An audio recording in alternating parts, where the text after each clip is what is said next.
Olá, sou eu, professora Maria Priscila. Estou aqui mais uma vez para gravar nossa trilha do primeiro ano das Ciências Humanas e Sociais Aplicadas. A gente está falando nessa trilha da primeira série, relacionado ao segundo semestre, né, desse ano, a gente está falando sobre empreendedorismo sustentável. Então, nós estamos na nossa unidade número 1, indo exatamente para nosso tema número 4. Nossa unidade número 1 fala sobre o quê? Fala sobre não é uma questão de tempo. Então, vou botar aqui o nosso material, lembrando que esse material é apenas material norteador. Você tem o seu material do SAIS, por favor, use-o, acesse-o. Né? É um material super, super bem feito, interessante e instigante para que a gente use. No decorrer das gravações desse vídeo, eu vou cada vez mais utilizar ele durante as nossas apresentações. Então, bora lá. Estamos aqui falando sobre não é uma questão de tempo. Aqui a gente está, eu esqueci do laser aqui. Aqui, empreender é uma atividade humana. Então, o que a gente precisa que você inicie fazendo a nossa tarefa, né? Que tem o espera-se que você faça.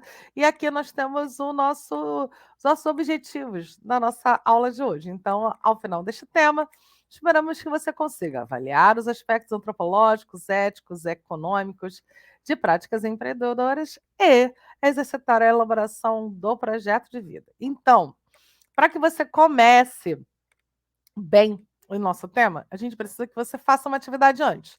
Então, eu vou falar sobre a atividade, vou parar um pouquinho, você pode pausar esse vídeo e depois você retorna e a gente vai dar continuidade à nossa aula, ok? Então, vamos lá. Considere no seu mapa pessoal aquele que a gente fez na aula passada, elaborando o tema anterior e os seguintes perguntas. Primeiro, como você se vê daqui a 5 ou 10 anos?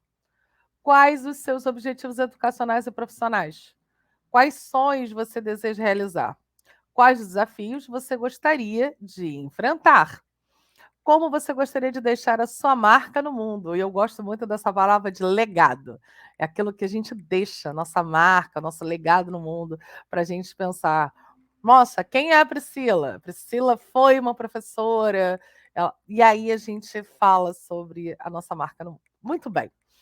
Com essas ideias em mente, elabore um mini projeto de vida. A gente precisa projetar as nossas vidas a médio e longo prazo, para que a gente possa estabelecer etapas para serem cumpridas e não somente a gente seguindo de, como é que eu poderia falar, a esmo, sem nenhum tipo de controle, sem nenhum tipo de perspectiva, ok?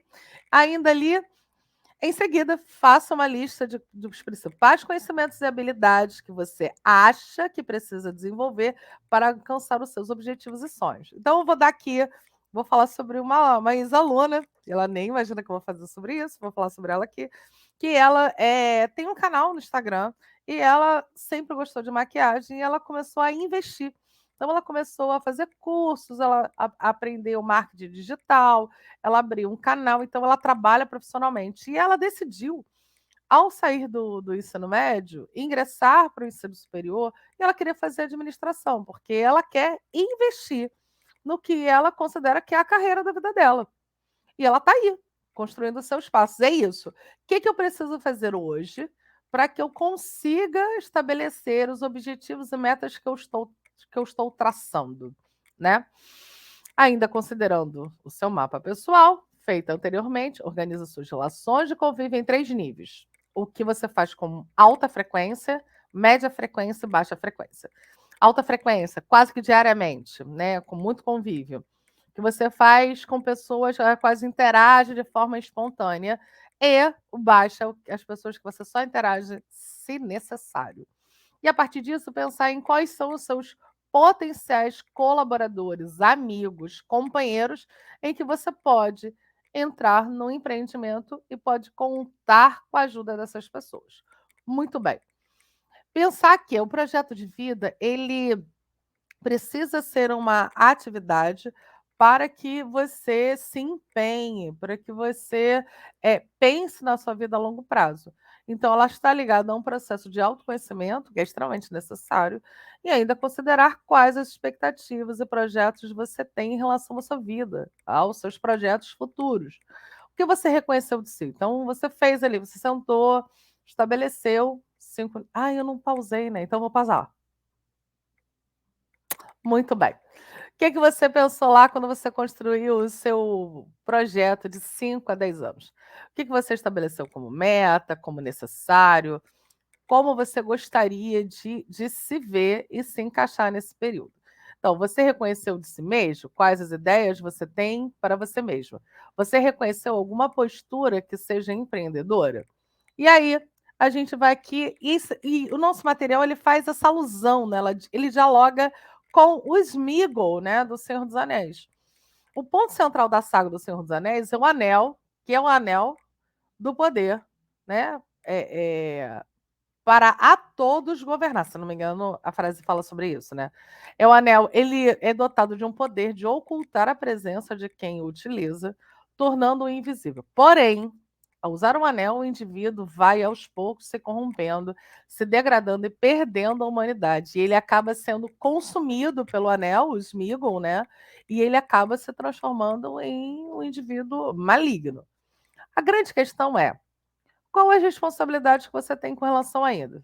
Se você tivesse um anel com esse poder, o que você faria? Consideraria usá-lo em algumas circunstâncias, mesmo sabendo as consequências? Valeria a pena? O anel é uma representação simbólica de como as pessoas podem ser corrompidas, abandonando seus valores em detrimento de um objetivo inautêntico. Um ponto que a gente precisa ter em mente é que a gente precisa estabelecer, reconhecer o que é o nosso limite, até onde a gente consegue ir em determinadas circunstâncias e situações. Por que isso? Porque a gente vai saber aonde são os pontos da nossa fragilidade, aonde nós ainda nos fragilizamos, né? O anel é uma representação simbólica de como as pessoas podem ser corrompidas, abandonando seus valores em detrimento de um objetivo inautêntico, trazendo para a nossa realidade, isso pode acontecer no seu cotidiano? Como? Será que eu, sendo colocado numa situação, numa circunstância de corrupção, será que eu viro um corruptor? Será que eu vou ser alguém que vão me corromper? Em atividades empreendedoras, como isso seria possível acontecer? Por isso, alguns elementos são muito importantes. A postura empreendedora está ligada e relacionada a uma maneira como você lida com desafios e oportunidades.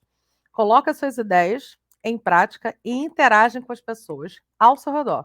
Assim, não há somente uma forma de empreender, pois essa é uma atividade humana. Cada pessoa tem o seu próprio estilo de empreender, estabelecendo um propósito e colocando seus valores em prática. Aí aparece a questão dos valores. Até onde eu posso ir? Então, uma vez eu participei de um projeto. Deixa eu ver se eu fico maior aqui. Isso. Eu estava participando de uma instituição, que eu trabalhava nela, e a gente estava fazendo captação de recurso para que a gente pudesse ter dinheiro para fazer as nossas atividades, de formação com juventude. E tinha uma instituição, que era uma instituição de cigarro, que estava fornecendo, editais para que a gente pudesse fazer um projeto social. Durante a captação de recurso para fazer os nossos projetos, uma das coisas que a gente se perguntava era: qual instituição eu posso, captar recurso? Qualquer uma? Independente do que ela faça? Então essa instituição em questão, ela era uma instituição que ela produzia fumo, né, tabaco, nicotina, e algumas pesquisas apontaram que no sul do Brasil, alguns jovens estavam morrendo devido à depressão. E a depressão era causada por conta das substâncias, né, tóxicas daquele processo de produção.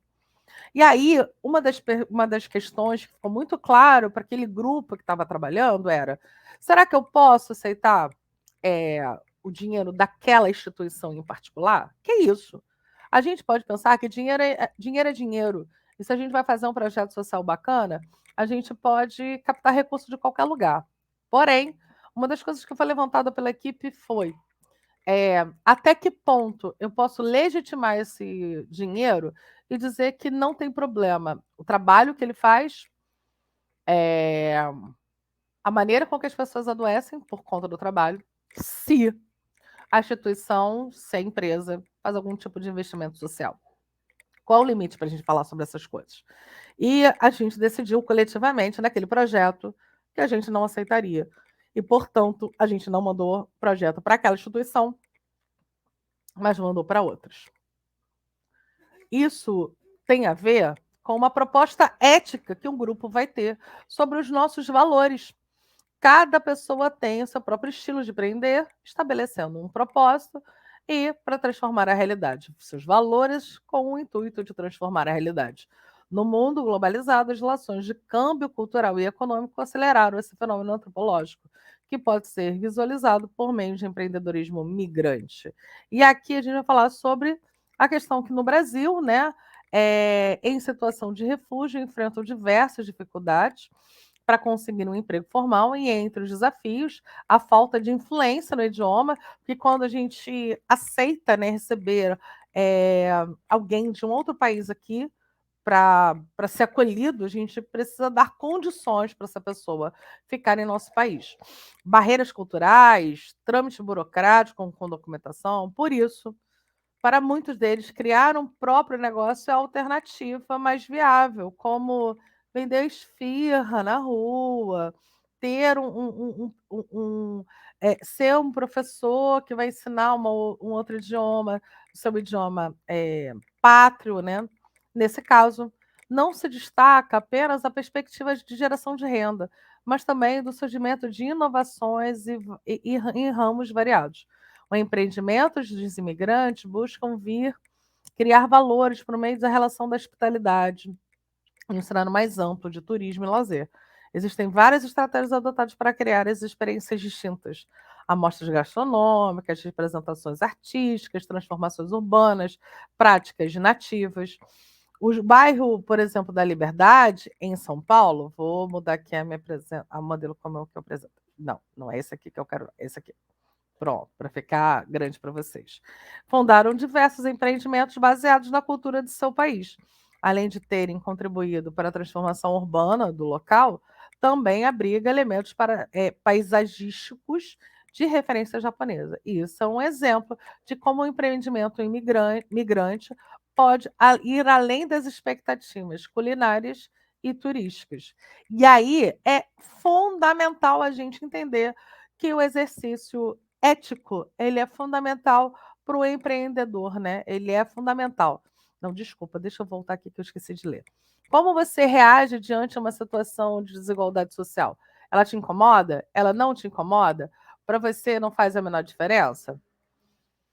É, e qualquer lugar que você acha que ocupa esse mesmo tipo de contexto tende a representar uma solução baseada em um ponto de vista ou opta por ouvir as pessoas envolvidas, a fim de construir um posicionamento em conjunto. Então, primeiro que a gente vai entender o que é desigualdade social, a gente vai falar sobre desequilíbrio entre indivíduos em sociedade. As reflexões anteriores se relacionam à ética, conceito que estuda as ações humanas, associa o modo de pensar dos indivíduos, e essa ideia se baseia na premissa de que nossos pensamentos e atitudes refletem nossos princípios e valores. Sim, eu não posso fingir desposar uma ética, né? E minha prática seja uma prática de corrupção, não faz o menor sentido. Refletem nossos princípios e valores de forma que tomamos decisões. Por isso, o estudo da ética propõe uma reflexão crítica sobre as nossas pessoas. A ética se revela na interação entre os indivíduos, relação por meio do qual cada ser se envolve e passa a se manifestar no mundo. Além disso, é no exercício ético que se expande a autonomia, nossa e a do outro, porque reconhecemos e respeitamos os nossos próprios valores, sentimentos, os valores e sentimentos do outro. Esse exercício só acontece na convivência coletiva, na vivência com o diferente, né, e com o diverso, porque é isso, né? A gente vai pensar em posturas diferentes quando a gente se relaciona com indivíduos que são diferentes. Em iniciativas empreendedoras, a ética e a diversidade precisam ser atreladas, uma vez que quanto mais diversas as ideias, percepções, participações, maior o potencial inovador e o impacto delas. Ao contemplar os olhares e as experiências variadas, tais habilidades tornam a iniciativa, inclusive, mais próxima de um valor universal. Por isso é que a gente precisa pensar num perfil que está lá disponível no nosso material, que vai falar sobre um perfil etário, uma questão racial, de gênero, de classe, grau de instrução, grau de escolaridade, distribuição geográfica, motivações para empreender. É importante a gente pensar nesses elementos. E, acessando lá o nosso material didático, vou trocar aqui de tela.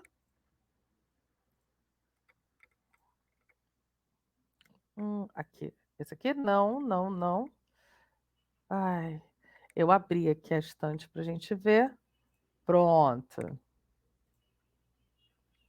Aqui, muito bem. E aqui é o nosso material. E aí eu vou mostrar que ele é tão interativo, tão interessante para que você possa mexer. Tem um vídeo, não esqueça de você ver o vídeo lá. Ajustei aqui o material para a gente olhar o material direito. Esse aqui vai falar sobre os empreendimentos, né?